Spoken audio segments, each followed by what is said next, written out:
Welcome to Opening Minds, Opening Hearts, a podcast about the transformative practice of centering prayer. In each episode, we will talk to friends of contemplative outreach about their personal practice.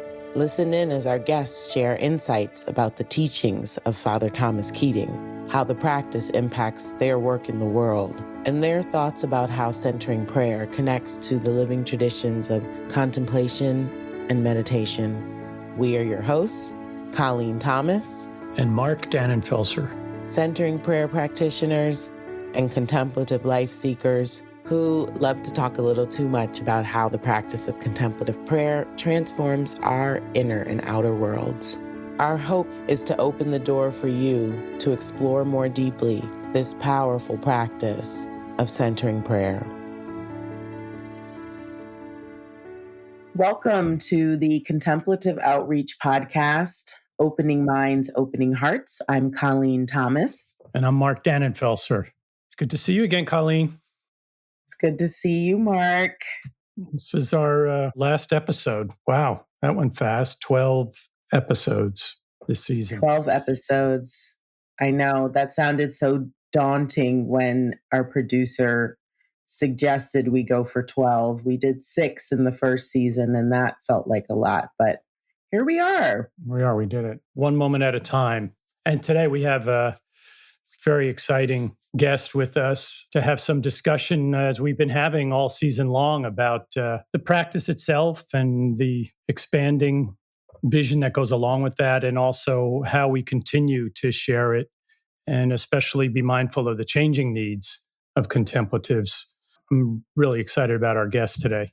Yeah, especially talking about serving the changing needs of contemplatives, and considering that our guest today has really been at the forefront of this kind of contemporary contemplative movement, maybe we can call it, here in the US. And so in order to talk about what we might consider changing, it's good to know our origin story. And so we're excited to welcome Cynthia Bourgeault. Cynthia is a modern day mystic and an Episcopal priest, a writer, and an internationally acclaimed retreat leader who divides her time between solitude in her seaside hermitage in Maine and a pretty demanding schedule traveling globally to spread the recovery of the Christian Contemplative and Wisdom paths.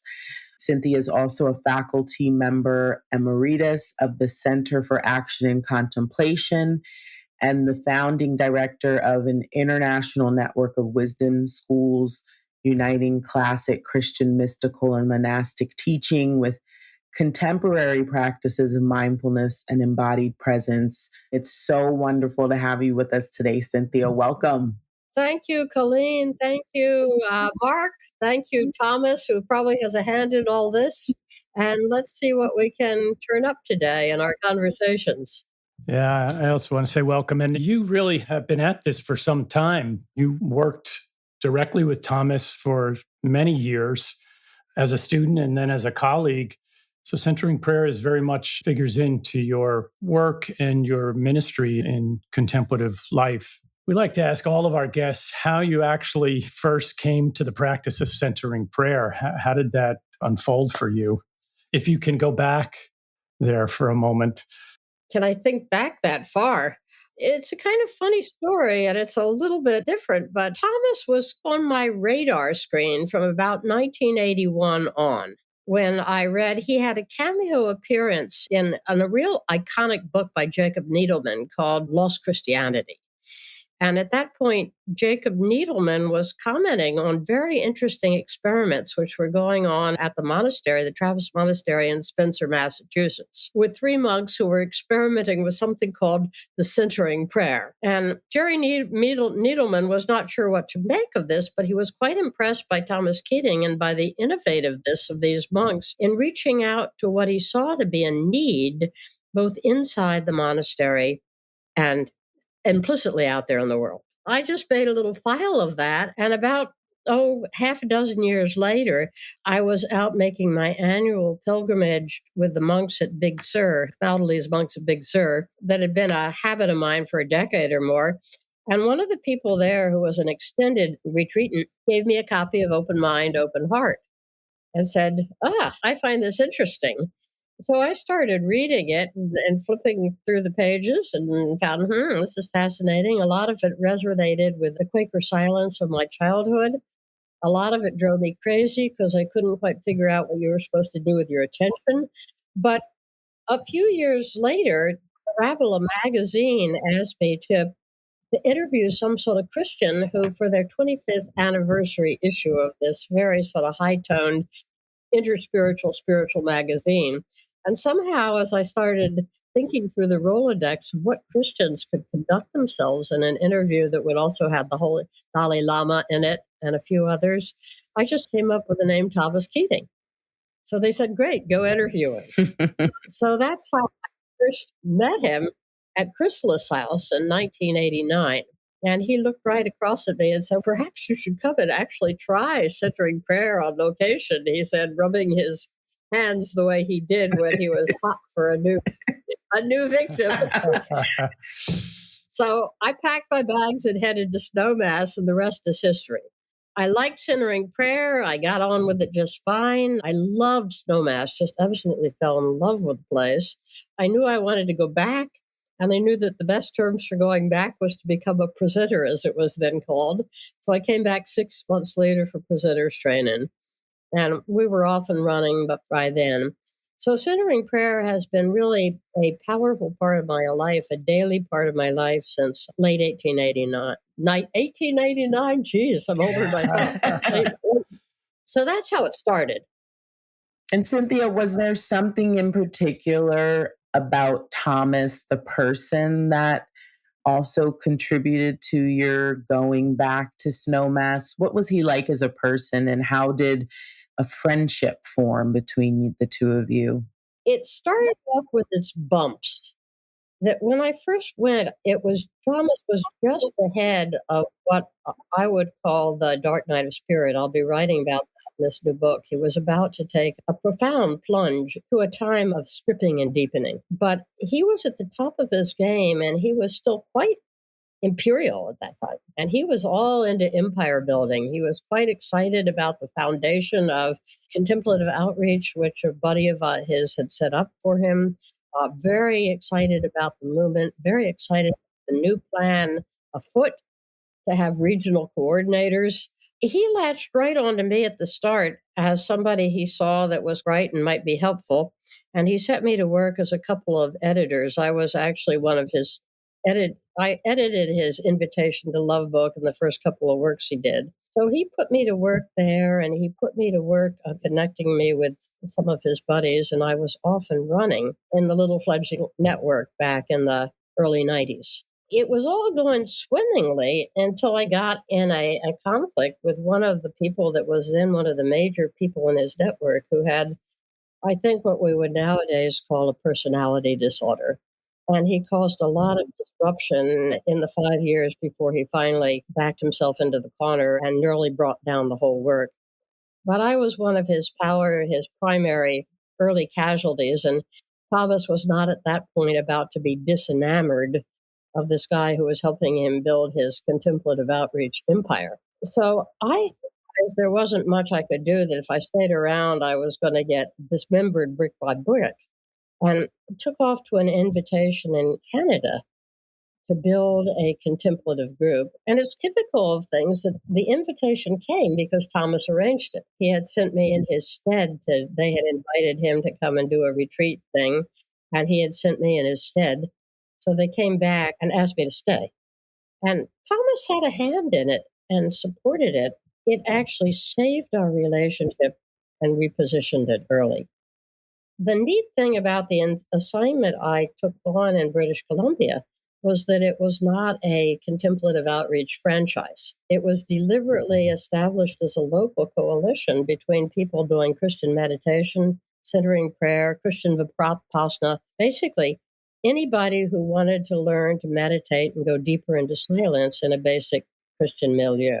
So you couldn't use the material that was already beginning to be emerged and cast in stone in the Contemplative Outreach Network, because you also had to accommodate the Christian meditation people that were doing the same thing in their network. And so basically, Thomas' permission to develop a couple of new courses to work with the introductory workshop, but to change the first workshop, the prayer as relationship, wouldn't fly, because a lot of people in the network we were dealing with wanted nothing to do with a relationship with God. They had a much more Buddhist flair to them. And the reason they wanted meditation was they wanted to find out how it changed your brain so you could enter non-dual states and get rid of this whole personalistic religion. So anyway, different clientele, much more sort of Pan-Asian feeling to it up there. And Thomas set me up he said, just go set up what works. And he supported it by paying a couple of annual visits to come up and lead the retreat. We sort of backed me into being his original kind of on-the-ground R&D team. And in that mode, we just built a slowly deepening relationship where a lot of it was just getting over the projections we'd placed on each other, that we realized that we couldn't help each other. I couldn't have him be my big daddy and set him up in anything. And he realized that I wasn't what he thought a woman and a Protestant and a Christian was. And we moved into a new place. And particularly in the last decade and a half or so of his life, when I was living close by in Snowmass, working in Aspen, we just fell into being buddies. I'd come and see him once or twice a season. And our conversations always went on for 2 or 3 hours. He just sort of ranged through what he was doing, what he was learning, what excited me. Every time he introduced me to a new guy who was going to be male, who was going to be his heir apparent in contemplative outreach, what excited me, have you heard of? But we shared stuff, and I loved what was happening to him as he dug in deeply to his inner spiritual network and wore his laurels beautifully as the rest of the world woke up. This guy is a world-class enlightened master. And to watch him rise to the occasion and become more and more deeply attuned to a world which desperately needed oneness, to grow out of old Catholic boxes without ever denying them. But you just watched him move into being a spiritual citizen of the world and servant of humanity. And it was a profoundly moving transition. It's beautiful. As were you also moving into the world in that way too. And you have your teaching has such a depth to it and brings on in so many areas. You already mentioned Christian meditation and Vipassana, centering prayer itself, mindfulness, your Gurdjieff work. You're bringing all of that in, and there's a real depth there. And also, I think, a nuance in the practice that we don't always hear. I'm curious to hear more about you talking about objectless awareness, which I think is not often talked about in centering prayer circles, or I don't hear it very often. But can you say more about the practice itself and thoughts and the gaps in between thoughts and why that's important? Yeah, I'll see what I can do with it. When I entered the practice in the late 1980s, early 90s, Thomas was still struggling with how to language the idea of letting go of a thought and of letting go and moving into silence. And there was a lot of language about when you realize you're not being attracted by thoughts anymore, it's okay to let your sacred word go. But how do you know that you're not being attracted to a thought without that being a thought itself? And he was caught in this solipsism, as they call it, this self-reinforcing vicious circle that he couldn't language his way out of. And he was getting some flack from some of his Hindu buddies who said, this is just a failed Vipassana. You try a devotional practice and then you switch to an awareness practice. And then when it's not working, you switch back to a devotional practice. And they say, what gives? And I knew in a way it was a languaging problem, not a theological one. I don't know whether I was the one that initially put this bug in Thomas's ear, but he certainly picked it up. I said, let's not start from the whole end of trying to make your mind silent. Let's start from the idea of what you're doing in centering prayer is you're offering something in the model of kenosis. You're giving something. And it's about the configuration of your attention. And centering prayer already stresses this in its wonderful teaching about thoughts. A thought is anything that attracts your attention. And that's been there as far as I know in the teaching. And it's a very strong, simple starting place. If you're thinking about an itch on your nose, it's a thought. If you're thinking about an insight or an inspiration, it's a thought. If you're thinking about the beauty of God or the Blessed Virgin Mary, it's a thought. It's not about the quality of the object of your thinking about it. I'm thinking beautiful thoughts about God, so this is holy. It's the configuration of your attention. And if your mind is going out to an object of your attention, the instructions in centering prayer are to let it go. And that part is easy to do. It's not easy to want to do it, as Thomas taught right from the start. But it's easy. You just shift your mind, you just let go of it. And it doesn't matter if another thought comes right back in. This is how I was able to help him, I think, with the kenosis thing. I said, every time we give up an object of our thinking, we're doing it in the spirit of solidarity with Christ on the cross. Though his state was that of God, he did not deem equality with God something he should cling to. Rather, he emptied himself. You empty yourself of thoughts by just letting go of them when they come up. And every time you do that is where the action is actually happening in the prayer. So it's not about getting rid of thoughts so that you can achieve a stillness and then God speaks to you in the stillness. It's about in this attitude of actually being willing to let go of the piece of your stuff that God, who's perfectly capable of making himself known in the midst of noise, can enter the willing.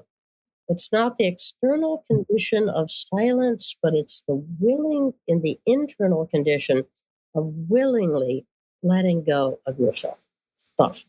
So with that, you could say, well, stop wondering whether this is silence, whether it's quiet, whether it's good. Just realize that if your attention is on a thought, you're supposed to do this thing. Let it go. That was the first part of it, and it cuts through about 90% of the self-reflective confusion. But the final part is this, that when you switch to what's called the phenomenology of consciousness, that all of our mind in its usual state always flows subject to object. Our theology is written that way. Our idealism is written that way. Our self-image is written that way.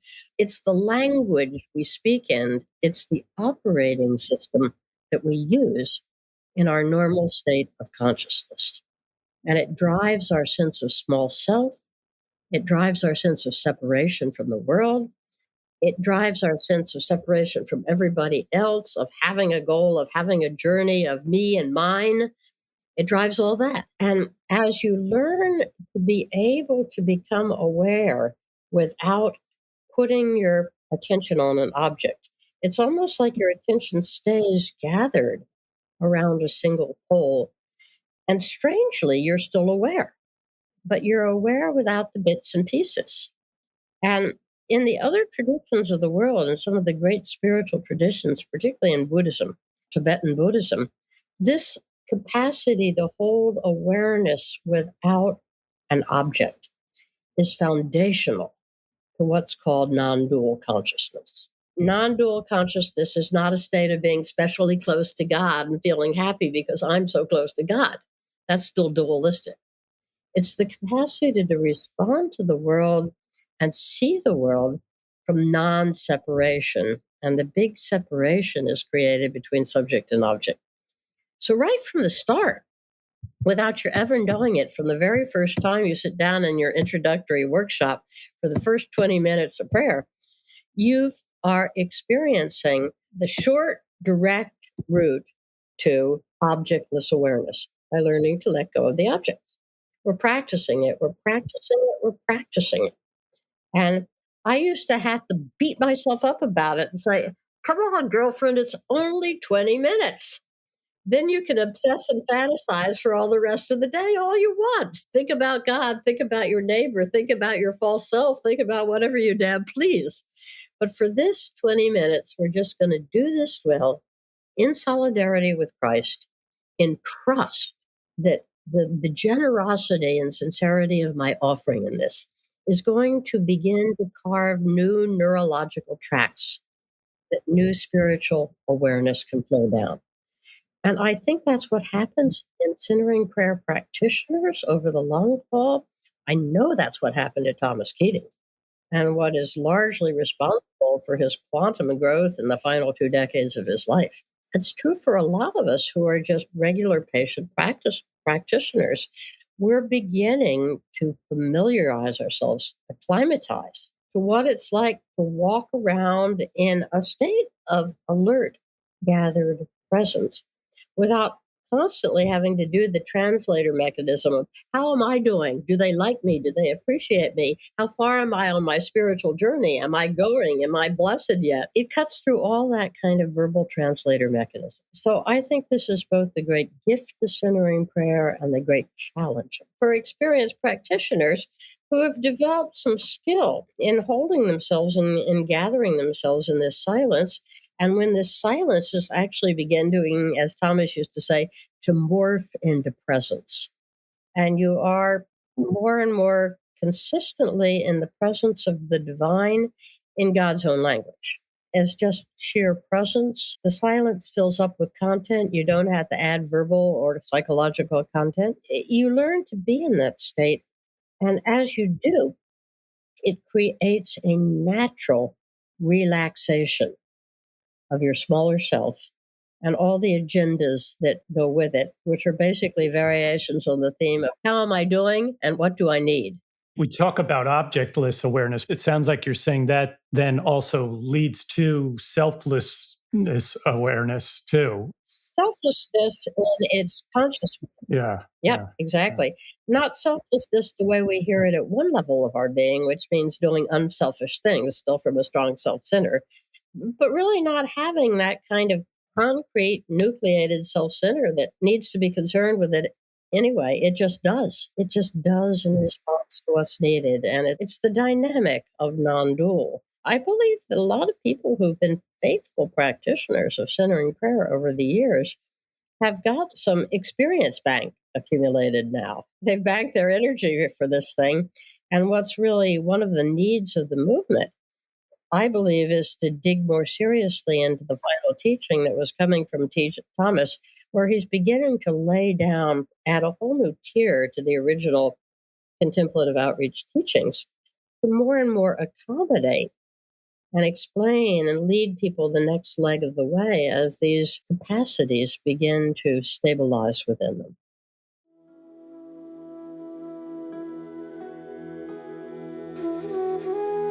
In the Christian tradition, contemplative prayer is the opening of your mind and heart to God, who is beyond thoughts, words, and emotions.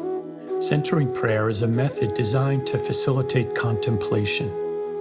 The method suggests 4 guidelines. 1. Choose a sacred word as the symbol of your intention to consent to God's presence and action within you. 2. Sit comfortably and relatively still. Close your eyes or leave them slightly open and silently introduce your sacred word. 3.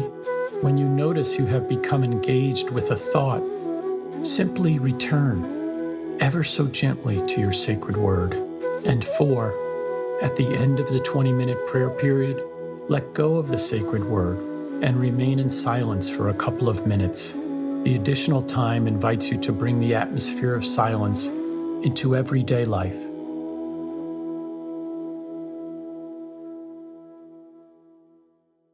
I'm thinking about when you're talking about kenosis and this giving something up, and then these other words you use, willingly and in trust, and the generosity of my offering, the relationship between that act of giving something up or willingly letting something go, and my thoughts drift to whom am I giving something, to whom am I emptying into. And one of the aspects of Father Thomas's teachings that seemed missing from his work around a universal, non-dual, non-binary God is that he didn't seem to say much about the divine feminine. And I know that's one of the major changes in my relation to the prayer. And a fruit of my practice is this transformation of my concept of God and this more feminine aspect of God that for me has made it easier to be in that kind of emptying, trusting, willing relationship with. Can you shed some light on Father Thomas's teaching around the divine feminine, or how it evolved and how the divine feminine plays a role in your work and teaching? Yeah, I'll try to. And it's a very complex question. And I want to honor you, Colleen, for having the courage to raise it, because I think it's one of these really hard questions that are going to be really important to the integrity of the movement as we move into a new generation without Thomas's fatherly energy immediately at the helm. And I had to talk about this at a couple of levels, and please pardon me for that, because it's the only way we can arrive at a resolution, which is how he came to the resolution. That at the level you phrase the question, I would say that this is very much an intermediate level in the spiritual journey, where these things are really important. Who do I pray to? What do I image? What is the role model? And Thomas knew this. In the heart of the prayer itself, there are subject-object questions. Who do I pray to? What is my concept of God? This is still the dynamic of dualistic thinking. That's okay. Let's not say that's spiritually immature. We are in this world. This is how we have to happen in the world. And Thomas worked in his dynamic this way.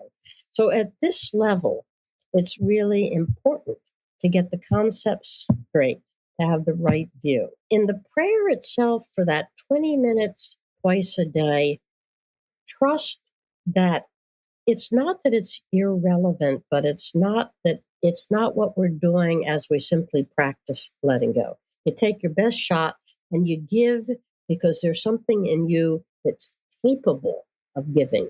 You trust because there's something in you that's capable of trusting. That's your strength as a being. It's not in response to something out there that's the object. It's your innate God-inhabited being strength that allows you to do this prayer. So never forget that. Beautiful. That's the gift that will put everything in the prayer. Now, when we move back out to that other level of how do you deal with the concepts and imagery, I would say there's a problem there. And that Thomas was an old school patriarch. And I believe he remained so to the end, wonderfully, enduringly, sweetly. But when you look at some of his buddies, like Andrew Harvey, who dived headlong into the divine feminine, when you look at Andrew Cohen, when you look at even my teacher, Bruno Barnhart, out at Big Sur, who's not famous, not super famous, but people in contemplative outreach know him, he just really went down the path. And Thomas Burton, whose whole final work is on Hagia Sophia, the divine feminine, Thomas never did it. I don't think he even had an excessive interest in women mystics. I mean, you don't feel he likes Teresa, he likes Saint Therese of Lisieux, but you don't find an extraordinary work with devotion to the Blessed Virgin. He lives in a man's world. I think in a way, and maybe it's washed my mouth out with soap, but women to him were always nuns. I remember I sometimes think, damn, every time I go see him, it's like we're reenacting the whale rider. He starts his conversations with, well, let me tell you about this one that I found. And here's another man. And here's another man who he's really excited about. It's going to be his heir apparent. I say, okay, Thomas. Yeah. And the women ran the show and they ran the workshops and they ran the training. But the sense of, first of all, that a woman being a spiritual equal to a priestly man, and the sense of that there was anything in the divine feminine and the divine imaging of God, he didn't go there. And I think partially, and I love him for this, that his relationship with God was so personal. and so deeply grounded in the beloved Father. And that was both psychological and theological. And that relationship with God was so personal and tender that he couldn't finally betray it to remake God in a non binary fashion. He just couldn't do it. I don't begrudge him that. I mean, it would have been far worse if he tried to do it in a sort of half-ass or cerebral. I take it that the gift he gave us was that he just dived into that space where all these kinds of concepts that we think we need when we're still at that level of our being were shown that you can just go by through. When he's talking about God as ultimate reality, God as unmanifest, when he's talking about a profound, prolonged relationship with the unmanifest, like he does in Reflections on the Unknowable, I mean, he's out there. He is just so miles off the chart of anything Christianity can grasp. You just don't know what to do.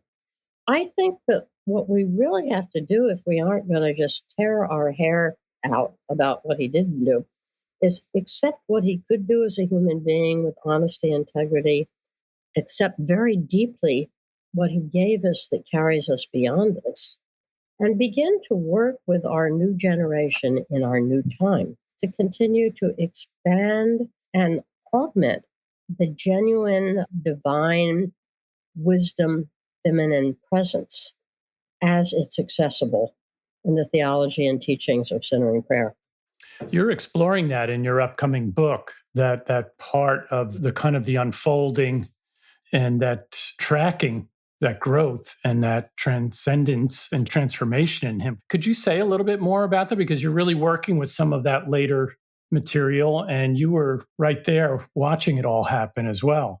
Yeah, and I'm loving it. I'm up to my neck. I have right at my feet a whole pile of about a dozen books that I bring along that, beginning with, for me, Reflections on the Unknowable, which is a wild Thomas growing rapidly. And some of the ones that Contemplative Outreach is republishing now, God is All in All, will be out shortly. That We May Be One is out, will be out. I wrote the foreword to it. It'll be out next March. And the From the Mind to the Heart, which is the book version of the video series, that interview that Thomas did with John Osborne. These are very wild books, and they leave us with a huge and new, breathtaking take on Thomas. And of course, The Secret Embrace, the final Zen-like poems that he left us to unpack. And I would say that the biggest transformation that I see in Thomas is that he becomes more and more aware of the world, the needs of the world, of oneness of humanity, of the oneness of God. He becomes aware of the deficits in all the spiritual streams, of the abilities, of the tendencies in all the spiritual streams to get hogtied in dogma and doctrine and protocol and rigor and separation, and not be able to come together to talk and to lead humanity. You hear him saying things like the worst crime that we can commit nowadays is humanicide. And for him, oneness becomes the banner that he travels on. And oneness expresses itself in three ways. Oneness expresses itself, first of all, mystically within inside us, as we collapse that subject-object dualism and can simply be with God in that way he calls there is no other. And there is no other, not because you've gotten so big and fancy and important that you've become God, but because after those years and years of just practicing releasing that line between subject and object, it all just flows into the living, surrounding presence of God. So there's oneness at that level. Then there's oneness among the religious traditions.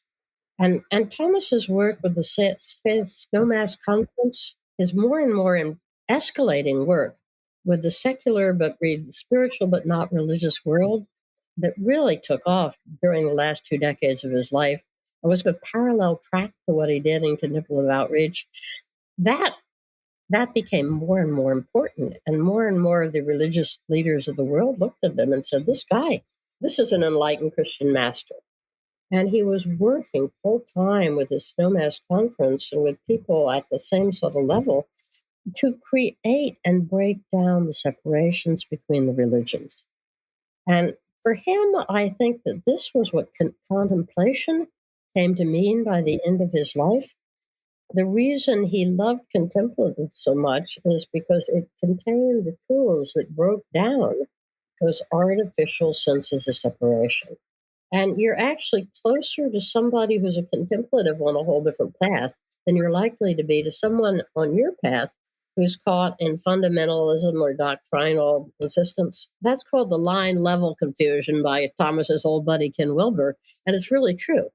So Thomas brought together people who were contemplatives on all the spiritual paths, realizing that they were going to have a common sense of shared oneness that broke down the separation between doctrines, between religions, between people who were different, and let us flow together heart to heart.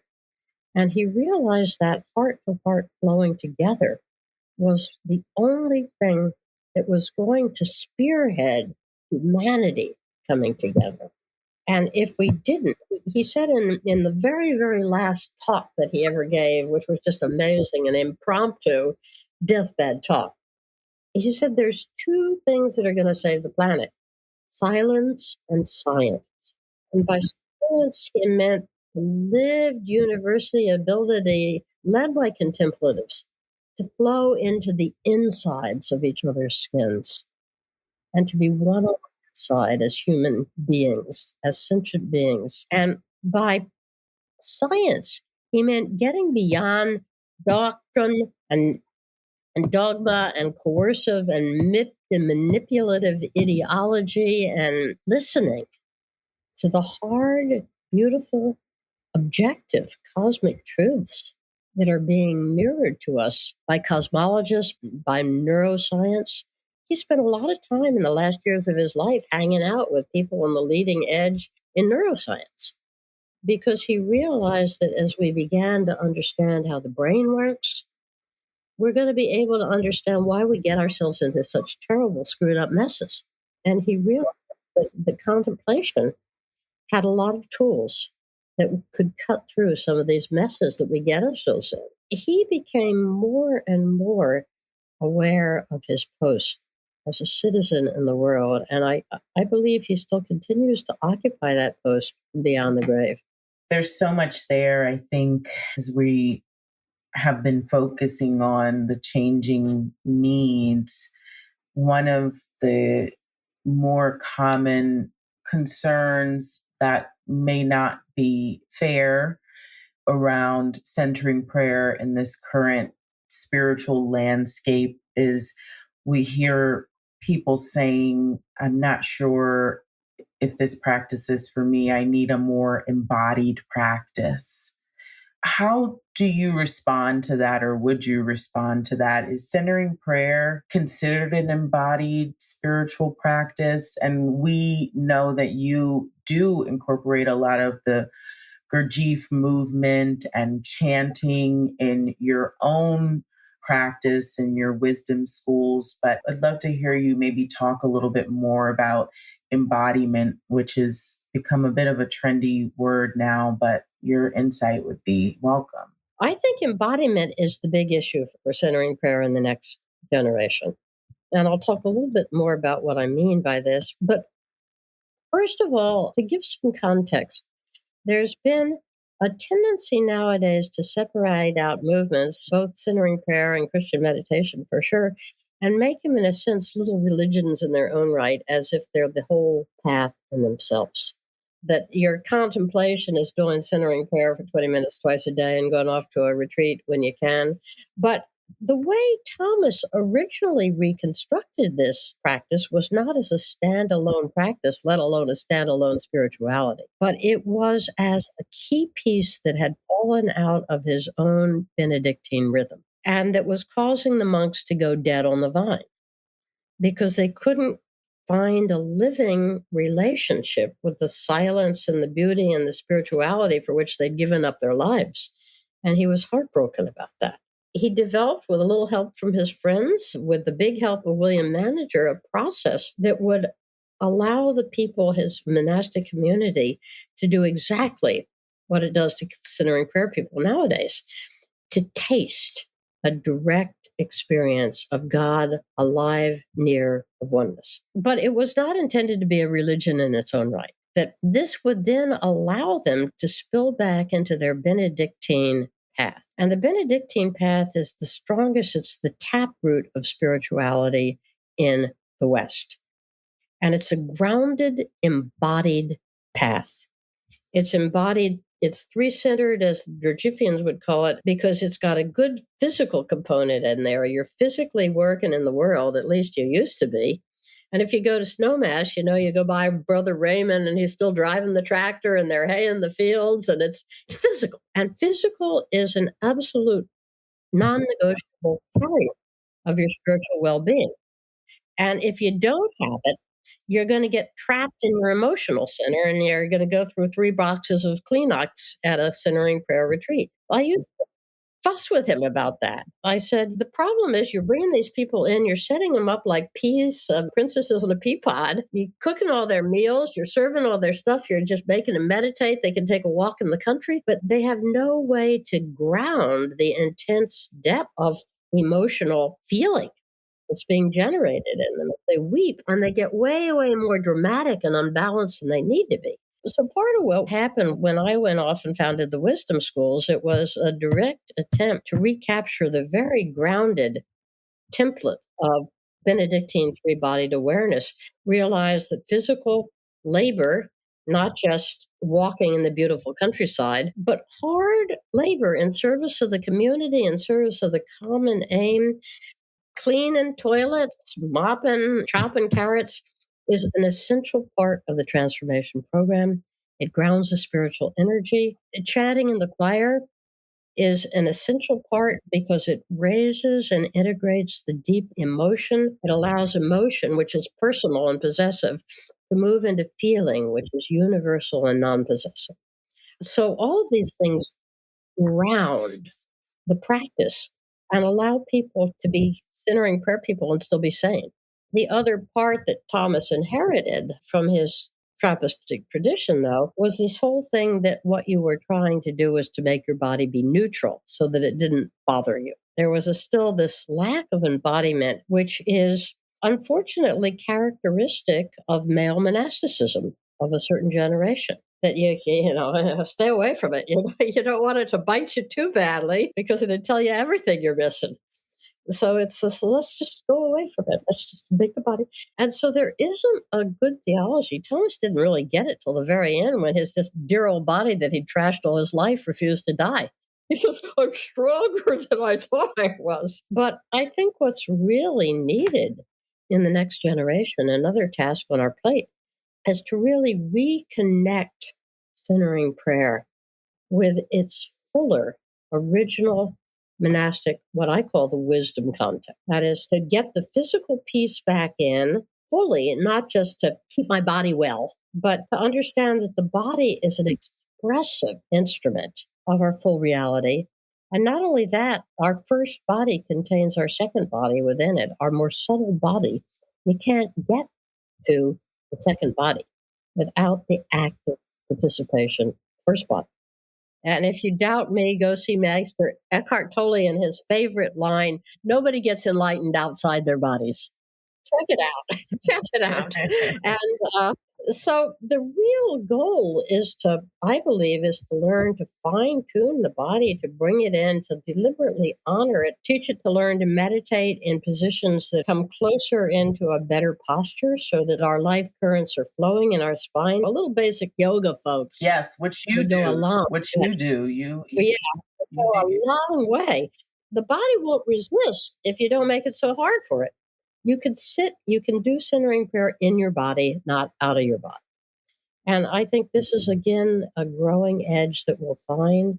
We'll find wonderful ways to bring back in. Taizé chant is a particularly good instrument for bridging the gap and evoking some of the deep healing tone that was always there in the cloistered life, but for people in the real world. So I think there is a need to play around, and hopefully we won't get embalmed in the art form that we had for the first 40 years. It worked. It's a beautiful artifact. But remember that centering prayer took shape in the me generation in the 1980s, that it had a therapeutic languaging to it and a kind of psychotherapeutic modality, that people were going in there to regression in the service of transcendence was a phrase that Thomas was quite enamored of for a while. So it's got some of those trappings about it that I think it's more than ready to grow out of. And that part of the genius and the challenge on the plate of a new generation of leadership will be to handle this transition respectfully. I watched the religion I grew up in, Christian Science, die on the vine in 3 generations because it embalmed everything the founding director did, every move, every gesture, even though it was related to social errors that were 5 generations before it now. So the tricky wicket is always how to be respectfully grateful for the legacy that has been received from the first generation of practitioners, to honor it, to not mess around with it lightly, and yet to feel free and empowered to go directly to the source, which is always there. To dialogue with our time, as the two of you have been doing so beautifully in raising the hard questions about feminism and embodiment, to feel free, to let the wineskin carry the wine, which is the new wine of centering prayer itself. It's just not going to stay put in the old wineskins that we've created for it, because the nature of this prayer is to change things from the inside out. It's going to start melting those wineskins from inside, no matter what you do. And unless you embalm them in concrete, you just got to grow. Sorry. Cynthia, I so appreciate your doing just that. Tremendous respect and acknowledging the legacy that is really there in Thomas, but also continuing on and not being afraid to engage that and continue the growth. And there's that, maybe in terms of contemplative outreach, we're in a certain place as far as Thomas's passing. The grieving of that, and also the urging to continue on, to live on, and not just get lost back there somehow, but not forgetting that either. And you've spoken about that so beautifully. I love what's happening right now, that at Maine generally, we're lucky with our new coordinator, Mary Jane Yates, with her pan-world background, with her South Africa, her African roots. And I know a lot of the European contemplative outreach communities, and there's a different flavor there. It may be time to really stand back and invite the wider world community to take a more proactive role. The founding group was so terribly American, but I think within the Hispanic community, within the worldwide community, that's where I find the real living life in this right now. That the initiatives into the worldwide and the freedom to cut a wider slack around the little idols, which were regional idols anyway. I mean, the folks in Czechoslovakia, the folks let's just go for it. And the innovation of the programs, when they aren't tied to the American ways of doing business and the American shrines, has really got a lot of life in it. My message for the day, if there was any, is that by the end, Thomas was thinking global. It's not so much how can the world serve contemplative outreach, but how can contemplative outreach serve the world?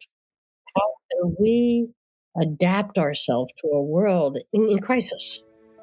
What can we bring in terms of presence? What can we bring in terms of energy and understanding and compassion and depth? These are the questions I think that Thomas is asking us to consider. Thanks for joining us on this episode of Opening Minds, Opening Hearts. Visit our website, contemplativeoutreach.org, to subscribe to the show on Apple Podcasts, Spotify, and wherever else you listen to podcasts. You can also follow us on Instagram at Contemplative Outreach LTD. To learn more about our guests and their work, you can find info in the show notes for each episode. If you enjoyed this episode, you might want to check out our YouTube channel, COUTREACH see outreach. Thanks for listening, and see you next time. Season 2 of Opening Minds, Opening Hearts was made possible by a grant from the Trust for the Meditation Process, a charitable foundation encouraging meditation, mindfulness, and contemplative prayer. To find out more about the foundation, go to trustformeditation.org.